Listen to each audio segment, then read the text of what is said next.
This is the examination of the hidden human condition. You're listening to the Hidden Killers Podcast. This is the Hidden Killers Podcast with Tony Brueski. We're talking with retired FBI Special Agent, Director of the Counterintelligence Behavioral Analysis Program. Robin Dreeke is with us. Robin, welcome as always, and thank you. I want to talk about Bryan Kohberger here a little bit today. The defense team now been getting access to training records of 3 police officers involved in the investigation of the murders of the 4 Idaho students.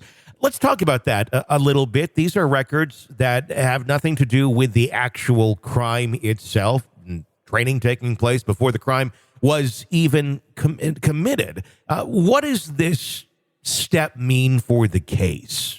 Yeah, when I was reading that as well, the thing that just struck me was poking holes of doubt, for a jury was my first thing that popped into my mind.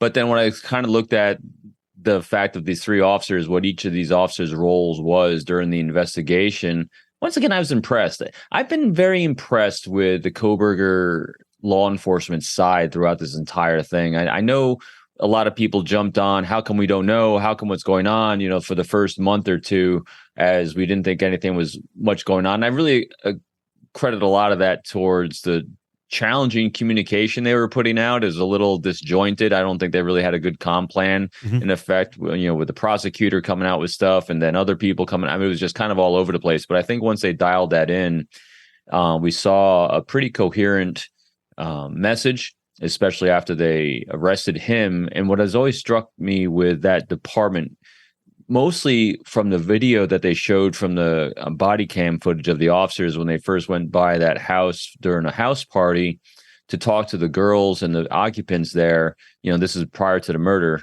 about the noise violations and things like that. And they were really good. They communicated well. You could tell that they had a good relationship with the campus, with the students on the campus. And when you have that kind of healthy relationship between a community that size and law enforcement in general, and then when I saw that these 3 officers at each of these young, and I know that it was a young force, not a lot of experience in some of these people, but I really liked what I saw. I saw a lot of good, healthy repetitions with the things they were doing. They seem young. They seem into it. They seem to have good relationships. Again, that comes from the top down. And so I don't think it's anything but the defense trying to poke holes of doubt if they're going for the death penalty.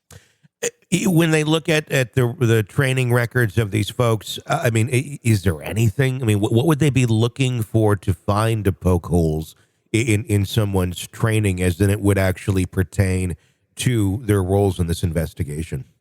I would guess, again, this is a guess on this. I'm guessing they're going to try to find areas that they weren't trained to do the parts of the investigation they were doing.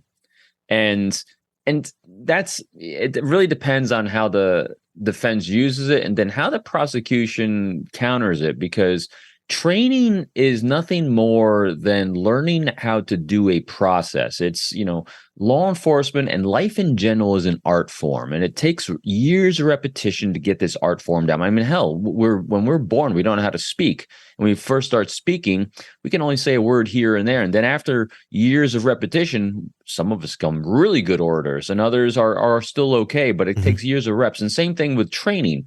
Training in law enforcement is meant to give you a baseline skills, tools, and techniques to learn what to practice at that rudimentary level so that after some experience, you get that next level of mastery from those repetitions. And so I think they're going to be just going for, did they receive the training in the areas of the investigation they were in charge of? That's best thing I can guess at it. When you have a defense that is going to these areas for the defense of their client, is that a sign that there really isn't a lot of ways to defend this individual other than trying to do the look over here, but what about this guy? And then get pieces thrown out, or individuals. I know these people are not assigned to testify, but obviously their role in the investigation was what they were. Is it a desperate move at this point to be going down that road?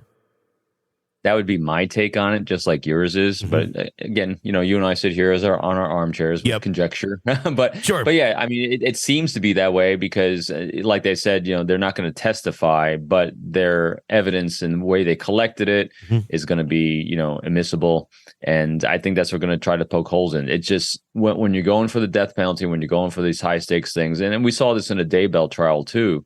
Their only thing they could do, because the evidence was so overwhelming, is try to poke holes of seeds of doubt, because you have to have a unanimous jury to go for the big thing, like they're going for the death penalty here. And if you poke a seed in the doubt of one person because of anything, and that's what you're going to try to do. So I think that's what they're doing. There's been some objections raised about demolishing the house on King Road where everyone was killed.